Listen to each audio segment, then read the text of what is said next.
with a popper, niggas wanna steal me. I can't bust down proper, make these niggas crazy how I let the same with that tried to kill me. Still stood on solid principles when these niggas ain't feel me. Need somebody lined up, I get the job done. You ain't know I strip niggas and I rob bloods. Different flavors in this wood having a pilot. What's good, y'all? It's your main man Deykwon, and I'm back with another video for y'all. And in this video, we're gonna be talking about next gen contact dunks versus current gen contact dunks. We're gonna start off with next gen, but I know a lot of y'all might not even have next gen or even play current gen, but it still will be good to see both worlds of contact dunks, or just to see what you're missing out on, or if you're missing out at all.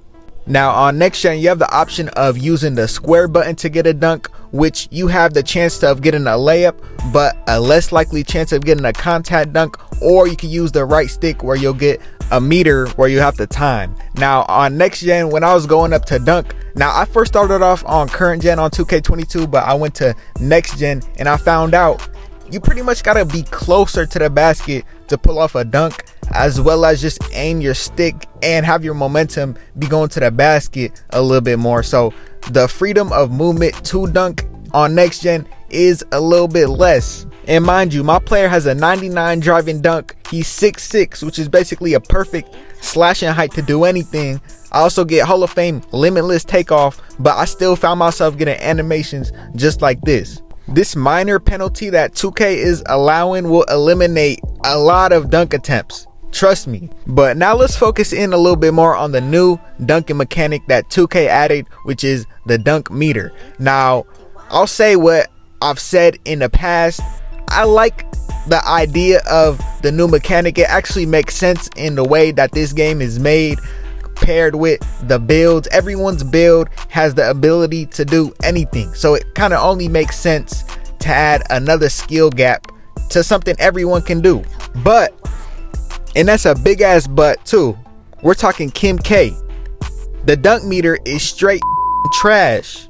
Like, I know it gives you the option to green your dunks, get excellent, but the thing is, every single contact dunk has a different timing. Not only that, but the dunk meter is also delayed, and it gets smaller when it's harder to dunk. Like, of course we have the option of pressing square, but then we have a less likely chance of getting a contact dunk. And then even if we do decide to go with the right stick instead of square, we don't have a guaranteed chance of getting a contact dunk animation. And then say we do get the contact dunk animation, the shit pops up. Say we get a early, you're not making that bitch. Say you get a slightly early, you're still not making that bitch. You really have to green your dunks to dunk consistently. And I'm exaggerating maybe just a little bit. You could make your earlies and slightly earlies sometimes, maybe when the person has less interior defense, but that's not always the case. Like, just think about who's the biggest player on a team: the center. Now, where are they usually protecting? The paint. And on top of all of that, let's think about how many opportunities to get a contact dunk we actually do have in a game. Realistically, let's say about 3 to 5. Now let's think about how many opportunities we have to get an open shot. And we're talking about 2s and 3s, because when discussing dunks, shooters are who we're going up against. Let's say about 10 to 15 open shots. So already shooters are at a big advantage. But now we have to ask the question of, is the speed of your meter changing? Because that's what happens when you go up with a contact dunk. They give you a random animation. You don't know what the speed is, what the animation is going to be. But to answer the question, the answer is no. And again, remember, we're talking about open shots here. But to bring it back again, I like the idea of the dunk meter. I just think the way they implemented it in this game is just dog shit, bro. They could at least keep the speed the same. They could not make the meter fluctuate in how big it is, how small it is, just to keep everything at a steady pace, just the way it is with shooting. It is easier to shoot on next gen than it is to dunk.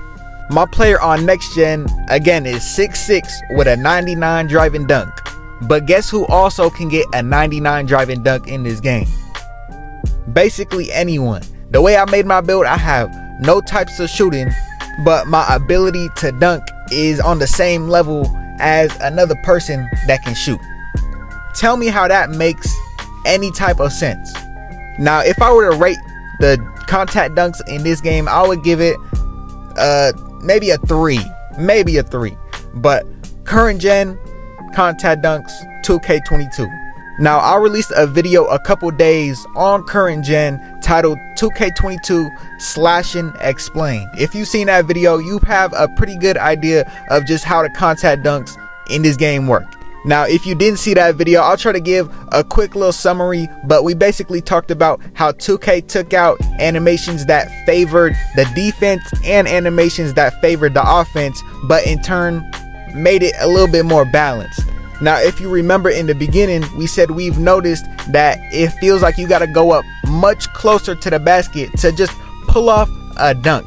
Now, on the flip side of that is current gen, where you are able to go up much further from the basket. And remember, both builds can get Hall of Fame limitless too. Now, my build on next gen was 6'6", 99 driving dunk. This build right here, 6'8", 94 driving dunk. Now, you can argue about which build is better all day, but you cannot ignore the fact that in one game, you go up, when you see an opportunity to dunk, you hold the right stick down. You either gonna get it or you're not, compared to the other game where you do have an opportunity to dunk, you go up. Now you have to time the bitch. Say you get close to timing it perfect, you still don't have the chance to making it. And then say you do try to time it green, just like you timed it the last time, but now you got a different animate. Like, there's just so much fucking variables that make the dunking on this game so much better. Now, say they took out the dunk meter on next gen and they allowed the square button to be just as good as holding down the right stick on this game, current gen. Would it be better? Now, better, I'd say no. Now, would they be equal? I'd still say no. Mainly because of just the environment you are in when you're playing on next gen. A lot of the players are faster on next gen just because of the build system and just how you can make your build and what you have to give up to be fast on that game. If you're not fast, then you're not going to be able to get yourself open for the shot or the dunk. But you have to think about what you're giving up to be fast, and that is weight.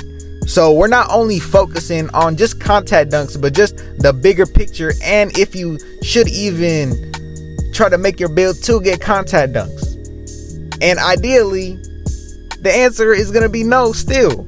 So overall, just contact dunks are going to be better on this game. If you do have current gen and you are a dunker, appreciate it while you can, because I'm pretty sure they're not going to make a current gen next year. If they do, then it'll probably still not even be like how it is. They're probably still going to be changing shit up. So just appreciate what you got now. But if you enjoyed the video, make sure you like, comment, and subscribe. And I'm out.